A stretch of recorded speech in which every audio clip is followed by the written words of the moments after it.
Page 13 of complex numbers and polynomials, number 7a. Let's see. It says that this polynomial here has two identical linear factors. Prove that c is either 5 or negative 27, c being the constant here. And then factorize the cubic into linear factors in each case. Okay, so they tell us that it has two identical linear factors, so that means that this polynomial can be factored into something like this, and then this. Okay, so we know it has three factors because it's got a cubic order here. And we know that two of the factors are the same because they tell us that. Okay, so then the other factor has to be left over like this. Okay, a different factor. Okay, we know that there is no coefficient for the x's because there is the coefficient of 1 here. So the coefficients of the x's need to multiply together to be the coefficient of the x cubed term, which is 1, so there can only be 1. Okay, so let's start working on what the expansion of this would look like. Let's do expansion of the quadratic, which is really easy because it's a square. And then we're going to multiply that times x minus b. So we could use the book method, which is to write the coefficients like that. And then we multiply it by x minus b, which would be 1 minus b. And first we say, okay, that's negative a squared b, negative 2ab plus minus b, 1 minus 2a squared. And then I add everything together, minus a squared b plus 2ab plus a squared. That's the x term, plus negative b minus 2a. That's the x squared term. And x cubed is the 1x cubed is the x cubed term. And now I can compare that to what they give me. They tell me that it's x cubed plus 3x squared minus 9x plus c. So now I have a few equations generated by this. For example, I got this, and I got this. Careful to include that too. So I know that negative b minus 2a is equal to 3. I also know that 2ab plus a squared equals negative 9. And I know that c is equal to negative a squared b. Okay, let's concentrate on these now. So let's solve for b. So b is equal to minus 2a minus 3. And then we could maybe put this expression into this one here. So we'll have 2a times negative 2a plus 3 plus a squared equals negative 9. So negative 4a squared minus 6a plus a squared plus 9 equals 0. We're going to get a quadratic here, right? So negative 4a squared plus a squared would be negative 3a squared minus 6a plus 9 equals 0. So let's factor out a negative 3. A squared plus 2a minus 3 equals 0. A minus 3. So this is probably not factorable. Let's do a discriminant just to see what it's going to look like. So it'll be b squared minus 4ac 14. Yeah, it's going to be irrational. Okay, so we're going to use quadratic formula. So A is equal to negative b plus or minus the square root of b squared minus 4 times negative 3, which is plus 12, divided by 2 equals negative 1 plus or minus, oh, it's not an irrational. Square root of 16, 4 divided by 2 is 2. So the two roots are 1 or negative 3 for A. And so if that's A, then we know that B is going to be B equals negative 2 times 1, for example, minus 3. It would be negative 5. B is equal to negative 2 times negative 3 minus 3 is equal to 6 minus 3 is equal to 3.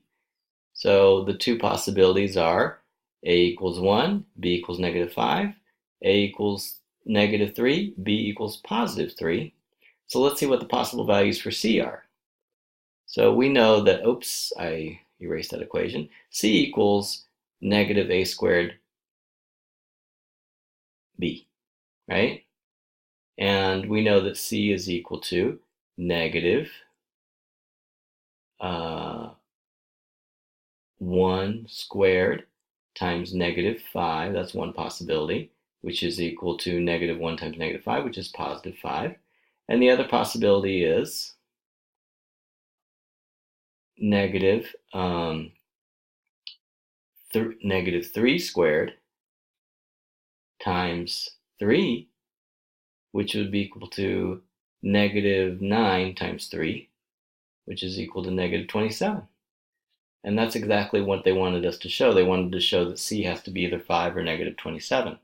Then it says to factorize the cubic into linear factors in each case, and that is simply rewriting this equation here with the A's and the B's filled in. So the factorization of the polynomial would be x minus A, which would be 1 squared times the corresponding value of B, which would be plus 5 because minus negative 5.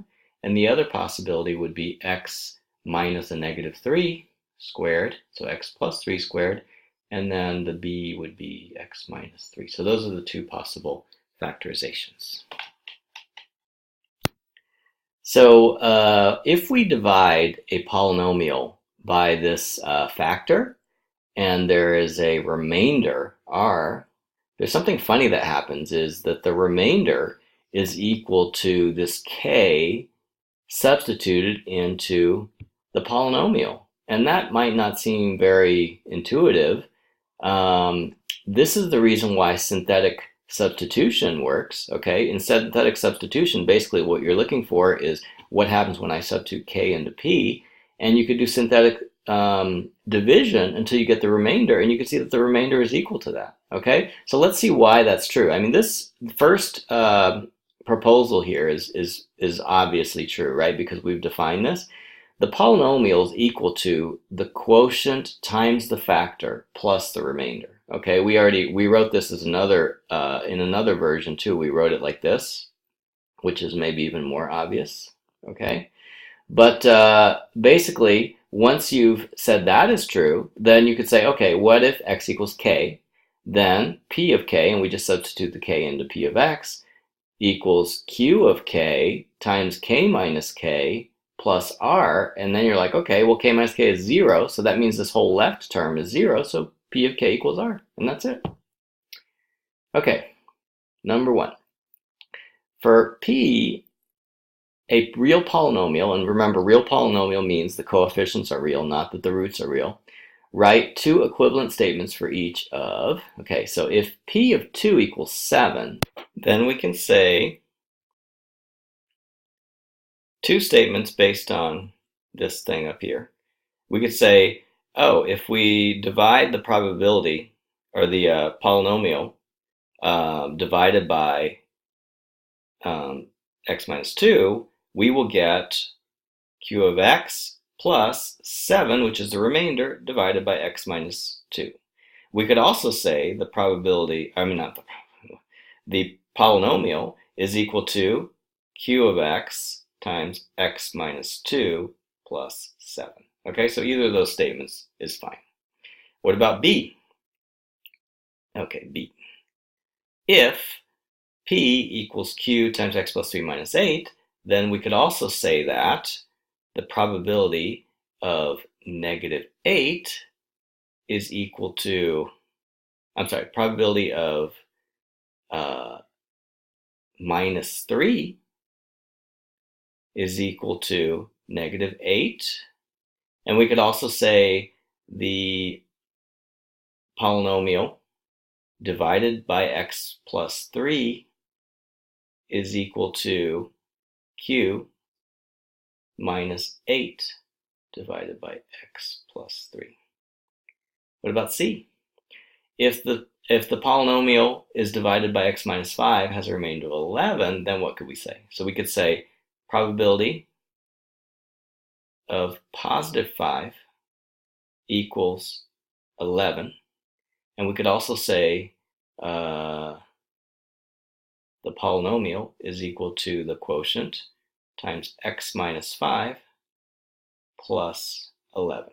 Okay, why did we go through this? Because there's a lot of IB problems where they're going to give you some version of this, and it's very easily solved if you just reformulate that statement into one of the other two equivalent statements. Okay, all right.